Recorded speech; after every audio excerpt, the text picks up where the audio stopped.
Lijep pozdrav dragi naši prijatelji i dobro nam došli na kanal proizvodnja voća i povrća. Kao što smo obećali, danas vam donosimo jedan recept. Naime, vrijeme je kada se beru krastavci i u ovom slučaju nikada nije rano da se krene sa pripremom zimnice.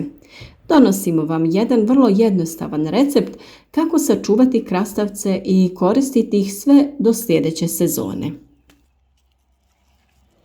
Nadam se da smo riješili probleme oko tehnologije uzgoja krastavca, dali smo vam mnoge savjete vezano za prihranu, zaštitu i zato nadamo se da su ti savjeti urodili plodom, kako bi sada i vi imali kvalitetnu berbu.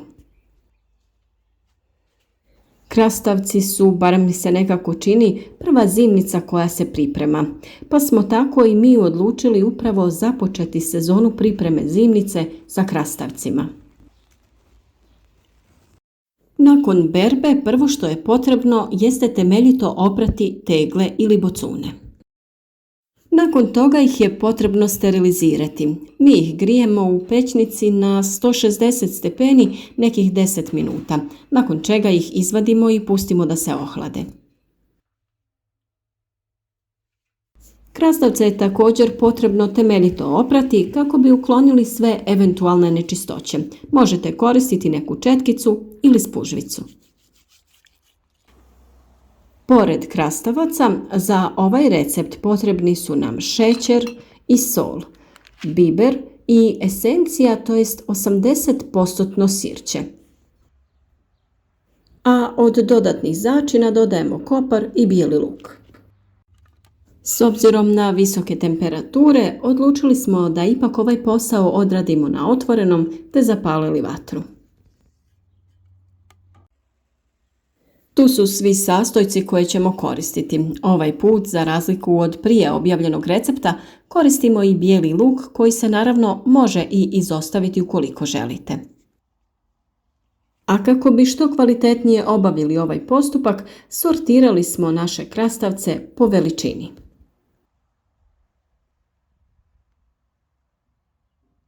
Tako ćemo ih i raspoređivati u tegle i slagati, a ukoliko imate neku prazninu, slobodno ju popunite sa sitnim krastavcima. Krastavce redamo jedan do drugog da što bolje iskoristimo prostor u tegli. Ja ih redam u krug u 2 sloja.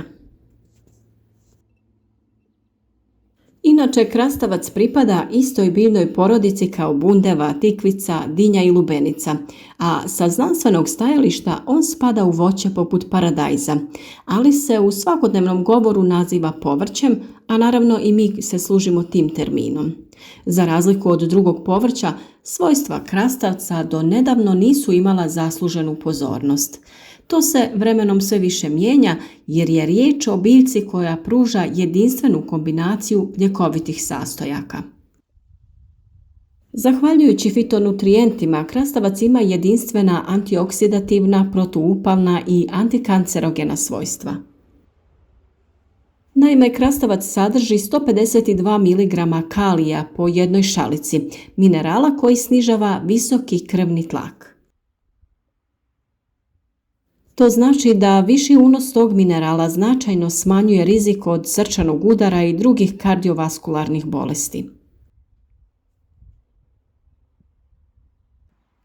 Nakon što smo poredali sve krastavce, vrijeme je da dodajemo začine. U svaku teglu ćemo dodati po nekoliko zrna bibera po vašem ukusu da vam ne bi bilo previše ljuto.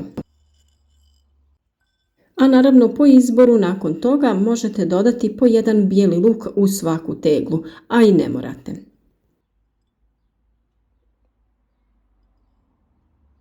Za dodatni okus, to jest za onaj specifični okus kiselih krastavaca, na kraju dodajemo i malo kopra. U svaku teglu ćemo dodati po jednu grančicu.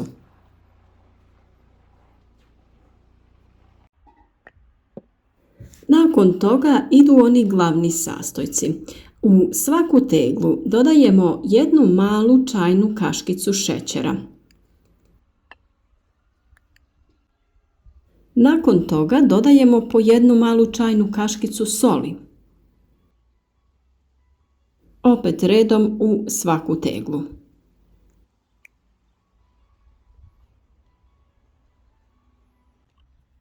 I za kraj dodajemo po jednu malu čajnu kaškicu esencije.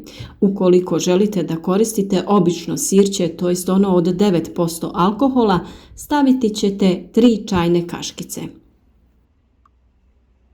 Ovo je mjera za običnu klasičnu teglu od 1 litre, a vi možete i da smanjite i da povećate količinu.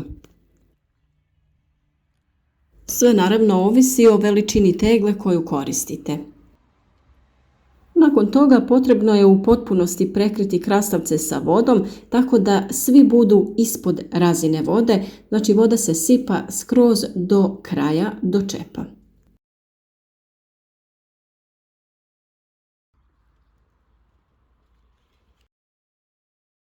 Sada je potrebno da zatvorimo naše tegle i da se pobrinemo da su skroz dobro zatvoreni kako ne bi ulazio zrak i oštetio naše kisele krastavce.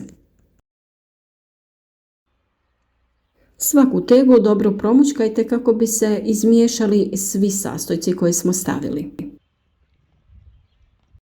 Sada je potrebno pripremiti jedan lonac na čije dno ćemo staviti jednu čistu krpu.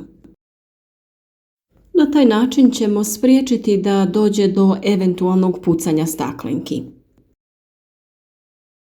A sada nakon što smo poredali sve naše tegle, prekrićemo ih u potpunosti sa vodom skroz do čepa i staviti na kuhanje. Voda koju sipamo oko tegli treba biti hladna, kao i voda koju smo sipali po krastavcima. Potrebno je da sada ta voda u loncu prokuha, a nakon toga kuhamo svega 3 minute i sklanjamo sa vatre. Krastavce koji su nam malo prerasli, a ne stignemo ih sve potrošiti u svježoj salati, također možemo iskoristiti. Sada ćemo reći i kako. Potrebno je narezati krastavce na kolutiće te ih na isti način poredati u tegle. Vjerujem da niste znali da krastavci ublažavaju upalne procese u tijelu tako što suzbijaju djelovanje upalnih enzima. Protuupalni spojevi, flavonoidi i tanini u krastavcima sprječavaju oslobađanje slobodnih radikala i ublažavaju bol. Postupak kod ovog načina pripreme je jednak kao i kod prvog. U svaku teglu koju smo napunili sa krastavcima dodajemo po jednu čajnu kaškicu soli i šećera. Na dno smo već stavili malo bibera i kopar, a sada ćemo dodati po jednu čajnu kaškicu esencije 80% sirćeta. Kao što sam rekla, možete ju zamijeniti sa 3 kaškice 9% sirćeta u svaku teglu. Sve to ponovno prelijemo sa vodom i naravno pokrijemo skroz do čepa. Tada stavljamo poklopce i ovi krastavci idu na pasterizaciju, to jest na kuhanje i kada prokuhaju 3 minute i sklanjamo. A još jedan vrlo zanimljiv način na koji možete ukiseliti krastavce koje ćete odmah imati spremne za korištenje jeste da ih narežete na kockice i stavite u tegle. Stavljate iste začine, kopar i biber, te napunite sa krastavcima koje ste narezali na kockice. Ovako pripremljeni krastavci koji su ukiseljeni najbolje se koriste na primjer u francuskoj salati jer su odmah spremni. Ne morate da ih režete, samo ih procjedite i stavite u salatu. A naravno mogu se koristiti i na razne druge načine. Ponavljamo postupak iz prva 2 recepta i dodajemo po jednu čajnu kaškicu soli i šećera te 80% esencije.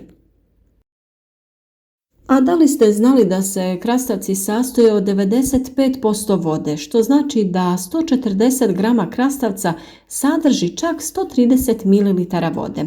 To odgovara petini vašeg dnevnog unosa vode kroz hranu. A vodu i ovaj put dodajemo skroz do vrha kako bi prekrili sve krastavce te stavljamo poklopce. I ovi krastavci su spremni za pasterizaciju, stavljamo ih u lonac i kuhamo 3 minute. Nakon kuhanja tegle možete ostaviti da se potpuno ohlade u loncu u onoj vodi ili ih izvadite i prekrite sa nekom dekom kako bi se postepeno ohladile. Ovo je sasvim jednostavan recept, nije za njega potrebno previše vremena. Ono što traje najduže jeste pranje onih sitnih krastavčića. U receptu nema aditiva i konzervansa, pa se nadam da ćete ga isprobati i uvjeriti se u uspješnost ovog načina pripreme krastavaca za zimu. A pišite nam i vaša iskustva i da li ste već prije isprobali ovaj recept.